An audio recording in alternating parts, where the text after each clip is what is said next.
Moon के चेहरे पर इस वक्त जो भाव थे उन्हें शब्दों में बयां करना मुश्किल था। उसकी आंखों में गुस्सा, दुख और टूटे हुए सपनों का सैलाब उमड़ रहा था। शादी का मंडप सजा हुआ था, मेहमान अपनी जगह पर बैठ चुके थे और हर किसी की नजरें उस दरवाजे पर टिकी थीं, जहां से मून दुल्हन बनकर आने वाली थी। लेकिन जब दरवाजा खुला तो सबकी सांसें थम गईं। मून ने दुल्हन का जोड़ा पहनने से इनकार कर दिया था। वो आई जरूर, लेकिन अपनी सादगी भरी पोशाक में। उसकी चाल में ठहराव था, लेकिन आंखों में आग थी। जैसे ही मून मंडप के पास पहुंची, वहां मौजूद हर किसी की नजरें उलझ गईं। ऋषि को मून को इस तरह देखने की उम्मीद नहीं थी। वह कुछ बोलने ही वाला था कि मून ने हाथ उठाकर उसे रोक दिया। उसकी आवाज में कंपन था, लेकिन उसके शब्दों में निडरता। तुम्हारी हिम्मत कैसे हुई मुझे धोखा देने की? मून ने सामने खड़े ऋषि की आंखों में झांका। जब तुम्हारे पास मौका था सच बोलने का, तब तुमने चुप रहना बेहतर समझा। मुझे अब बस एक ही बात जाननी है, क्यों? जनक, जो अभी तक एक कोने में चुपचाप खड़ी थी, उस पल की गंभीरता को महसूस कर रही थी। वो जानती थी कि यह तूफान अब थमने वाला नहीं है। मून ने उसकी तरफ देखा और कहा, तुम क्यों तैयार हो इस शादी को लेकर? क्या तुम्हें समझ नहीं आता कि ये शादी झूठ पर बनी है? ऋषि अब खुद को रोक नहीं पाया। उसने मून की तरफ बढ़ते हुए कहा, मून प्लीज मेरी बात सुनो। ये शादी मेरी मर्जी से नहीं हुई थी। गांव वालों ने जबरदस्ती यह रिश्ता मुझ पर थोप दिया। मैंने कभी झनक से शादी करने का सोचा भी नहीं था। मून ने उसकी बात बीच में ही काट दी, तो क्या झनक भी इस रिश्ते के लिए तैयार नहीं थी? क्या वह भी मजबूर थी? और अगर थी तो फिर तुम दोनों इतने दिनों से इस बात को छुपाकर क्यों बैठे थे? झनक आगे आई और हल्की आवाज में बोली, हम दोनों ने कभी इस शादी को स्वीकार नहीं किया। हम दोनों ही इसके खिलाफ थे, लेकिन हालात ऐसे बन गए कि हम कुछ कर नहीं पाए। गांव वालों ने समाज की मर्यादा का हवाला देकर हमें जबरदस्ती शादी के बंधन में बांध दिया। और ये सब बताने का तुम्हें कभी मन नहीं हुआ? मून ने चौंकते हुए पूछा।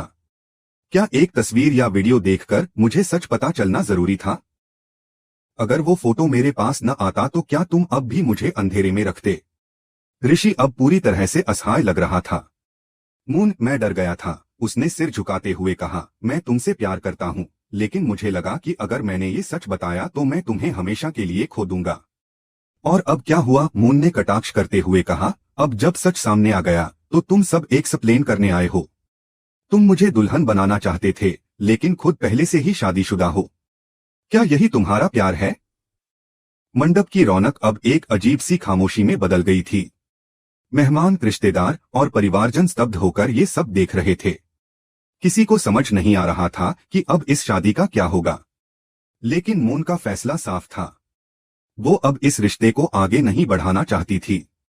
उसने ऋषि की तरफ देखा और ठोस लहजे में कहा, मैं अब ये शादी नहीं करूंगी। तुम्हारे साथ, तुम्हारे झूठ के साथ मैं अपनी जिंदगी नहीं जोड़ सकती। जनक ने भी अपना पक्ष रखने की कोशिश की। उसने सबको बताया कि वो भी इस शादी को नहीं मानती। ये रिश्ता मेरी मर्जी के खिलाफ था, उसने भावुक होकर कहा। मैं जानती हूं कि मैं और ऋषि इस रिश्ते को आगे नहीं बढ़ा सकते, क्योंकि हमने इसे कभी स्वीकार ही नहीं किया। मून से ऋषि प्यार करता है और उस रिश्ते को ही सच मानना चाहिए। लेकिन मून इस वक्त किसी के भी तर्क को स्वीकार करने के मूड में नहीं थी।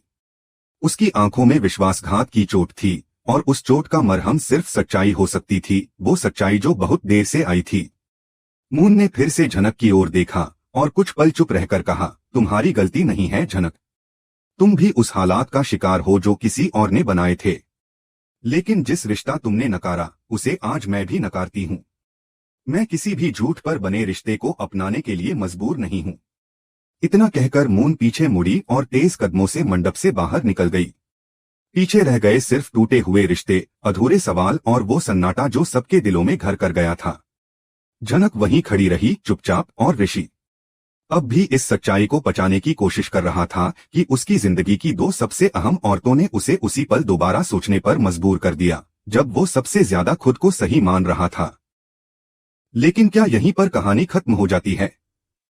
नहीं, क्योंकि मून भले ही मंडप से चली गई हो, लेकिन उसका एक फैसला अभी बाकी था। क्या वो अब झनक और ऋषि को एक करने का कदम उठाएगी? क्या वो अपने जख्मों के ऊपर मरहम लगाकर झनक को दुल्हन बनाकर वापस उसी मंडप में लाएगी? वक्त आने पर इसका जवाब मिलेगा। लेकिन आज मून ने अपनी सच्चाई का सामना किया और एक बड़ा फैसला लिया, खुद से प्यार करने का।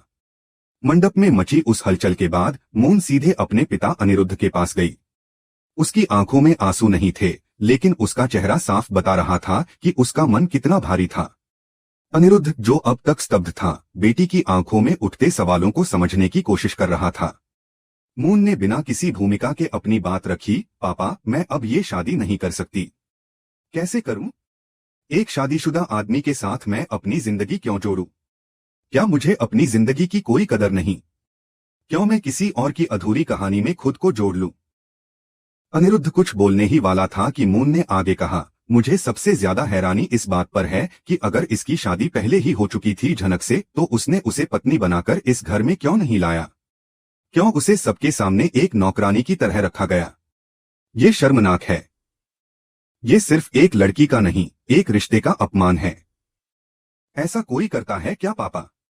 और अब जब सब कुछ खुलकर सामने आ गया है, तो मैं खुद को इस रिश्ते में बांधने के लिए मजबूर क्यों करूं?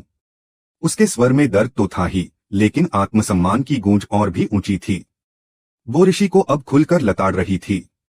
तुम्हारी हिम्मत कैसे हुई मुझसे ये सब छुपाने की? मून ने तीखी नजरों से ऋषि की ओर देखा। अगर तुमने झनक से शादी कर ली थी, चाहे जबरदस्ती ही सही, तो तुम्हें उस शादी की सच्चाई सबको बतानी चाहिए थी।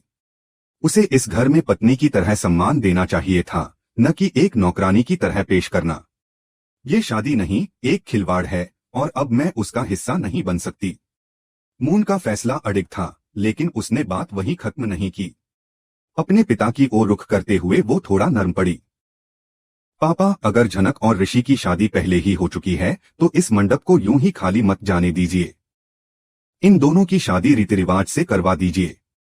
सबके सामने, सबकी मौजूदगी में एक बार फिर से इनके फेरे करवा दीजिए, ताकि ये रिश्ता जो छुपाकर निभाया गया था, अब सबके सामने सच्चाई बनकर खड़ा हो। इस घर को अब झूठ नहीं, सच चाहिए। ऋषि हैरान था मून की इस पहल पर। उसे यकीन नहीं हो रहा था कि जिस लड़की से वो प्यार करता था, वही अब उसके और झनक की शादी को पूरा करवाना चाहती है। लेकिन कहानी में एक और मोड़ तब आया जब झनक ने इस शादी से इनकार कर दिया। मैं अब यह शादी नहीं कर सकती, झनक ने साहस के साथ कहा। मैं एक ऐसे रिश्ते को दोबारा निभाने को तैयार नहीं हूं जो मेरी मर्जी के बिना शुरू हुआ हो। हाँ, हम शादीशुदा हैं, लेकिन ये रिश्ता अब तक मेरे दिल से नहीं जुड़ पाया। मून झनक की इस बात से चौंक गई, लेकिन उसे बुरा नहीं लगा, बल्कि उसे गर्व हुआ कि झनक अब खुद के लिए आवाज उठाने लगी है। लेकिन वहीं घर के बाकी सदस्य अब इस सच्चाई से मुंह नहीं मोड़ सकते थे।